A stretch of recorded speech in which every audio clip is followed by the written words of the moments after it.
حضرت ابو قتادہ رضی اللہ تعالیٰ عنہ کہتے ہیں کہ اللہ کے نبی صلی اللہ علیہ وسلم نے فرمایا، جب تم میں سے کوئی پیشاب کرنے بیٹھے تو اپنے ذکر یعنی عضو مخصوص کو اپنے دائیں ہاتھ سے نہ چھوئے، اور جب کوئی پخانے کے لیے آئے تو دائیں ہاتھ سے استنجا نہ کرے، اور جب کچھ پیے تو ایک سانس میں نہ پیے۔ سنن ابو داود حدیث نمبر 31۔ حضرت حفصہ زوجہ نبی صلی اللہ علیہ وسلم بیان کرتی ہیں، نبی صلی اللہ علیہ وسلم اپنا دائیں ہاتھ کھانے پینے اور پہننے جیسے کاموں میں استعمال کیا کرتے تھے، اور بایاں ہاتھ اس کے علاوہ دوسرے کاموں میں۔ سنن ابو داود حدیث نمبر 32۔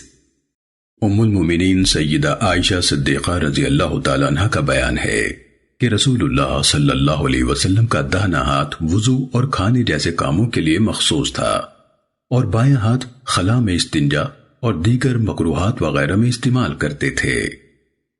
سنن ابو داود حدیث نمبر 33۔ ام المومنین سیدہ عائشہ رضی اللہ تعالیٰ عنہ نبی صلی اللہ علیہ وسلم سے ایک دوسری سند سے بھی مذکورہ بالا حدیث کے ہم معنی روایت کرتی ہیں۔ سنن ابو داود حدیث نمبر 34۔ سیدنا ابو ہریرہ رضی اللہ تعالیٰ عنہ نبی صلی اللہ علیہ وسلم سے روایت کرتے ہیں کہ آپ نے فرمایا، جو شخص سرما لگائے تو طاق سلائیاں لگائے، جس نے ایسا کیا تو بہتر کیا، اور جس نے نہ کیا اس پر کوئی حرج نہیں، اور جو استنجا کرنے میں ڈھیلے استعمال کرے اسے چاہیے کہ طاق عدد لے، جس نے ایسا کیا تو بہتر کیا، اور جس نے نہ کیا اس پر کوئی حرج نہیں، اور جس نے کچھ کھایا اور پھر تنکے سے خلال کیا تو چاہیے کہ منہ کے ریزوں کو پھینک دے، اور جو کچھ اپنی زبان سے صاف کرے تو وہ نگل لے، جس نے کیا خوب کیا، اور جس نے نہ کیا اس پر کوئی حرج نہیں، اور جو پاخانے کو آئے تو چاہیے کہ کوئی آڑ لے لے، اگر کچھ نہ پائے تو ریت کی ڈھیری ہی بنا لے اور اس کی طرف پشت کر لے۔ بلا شبہ شیطان بنی آدم کی سرینوں کے ساتھ کھیلتا ہے، جس نے ایسا کیا بہت اچھا کیا، اور جس نے نہیں کیا تو اس پر کوئی حرج نہیں۔ امام ابو داود رحمہ اللہ کہتے ہیں کہ اس حدیث کو ابو عاصم نے ثور سے روایت کیا تو راوی کا نام حسین حمیری بتایا نہ کہ حبرانی، اور عبد الملک بن صباح نے روایت کیا تو کہا ابو سعید الخیر نہ کہ صرف ابو سعید۔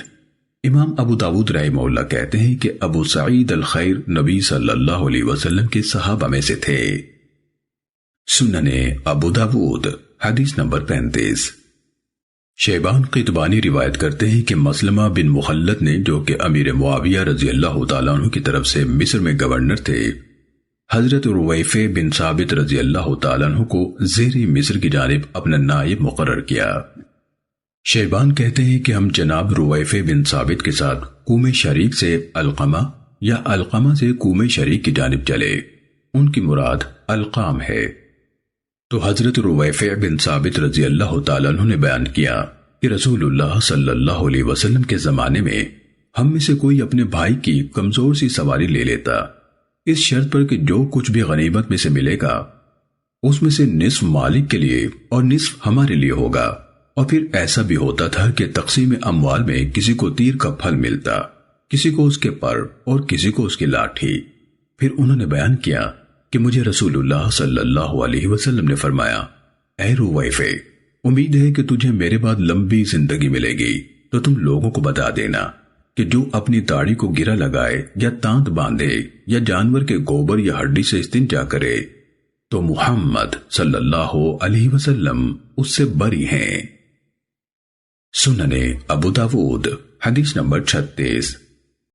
حضرت عبداللہ بن عمر رضی اللہ تعالیٰ عنہما سے روایت ہے کہ انہوں نے مذکورہ بالا حدیث بیان کی، جبکہ وہ یعنی ابو سالم ان کے ساتھ باب الیون کے قلعے پر مورچہ بند تھے۔ امام ابو داود رحمہ اللہ کہتے ہیں کہ الیون کا قلعہ علاقہ فسطاط میں پہاڑ پر واقع تھا۔ امام ابو داود رحمہ اللہ بیان کرتے ہیں کہ گزشتہ حدیث میں مذکور شیبان قطبانی وہ ابن امیہ ہے اور اس کی کنیت ابو حذیفہ ہے۔ سنن ابو داود حدیث نمبر 37۔ سیدنا جابر بن عبداللہ رضی اللہ تعالیٰ عنہ کہتے ہیں کہ ہمیں رسول اللہ صلی اللہ علیہ وسلم نے ہڈی یا مینگنی سے استنجا کرنے سے منع فرمایا تھا۔ سنن ابو داود حدیث نمبر 38۔ سیدنا عبداللہ بن مسعود رضی اللہ تعالیٰ عنہ کہتے ہیں کہ جنوں کا ایک وفد رسول اللہ صلی اللہ علیہ وسلم کی خدمت میں حاضر ہوا اور انہوں نے کہا، اے محمد صلی اللہ علیہ وسلم، اپنی امت کو منع فرما دیجئے کہ وہ ہڈی یا گوبر یا کوئلے سے استنجا نہ کریں، کیونکہ اللہ عز و جل نے ان میں ہمارا رزق رکھا ہے۔ چنانچہ نبی کریم صلی اللہ علیہ وسلم نے ان سے روک دیا۔ سننے ابو داود حدیث نمبر 39۔ ام المومنین سیدہ عائشہ رضی اللہ تعالیٰ عنہ سے روایت ہے، وہ کہتی ہے کہ رسول اللہ صلی اللہ علیہ وسلم نے فرمایا، جب تم میں سے کوئی پاخانے کے لیے جانے لگے تو اپنے ساتھ 3 ڈھیلے لے جایا کرے، ان سے استنجا کر لیا کرے، بے شک یہ اس کے لیے کفایت کریں گے۔ سننے ابو داود حدیث نمبر 40۔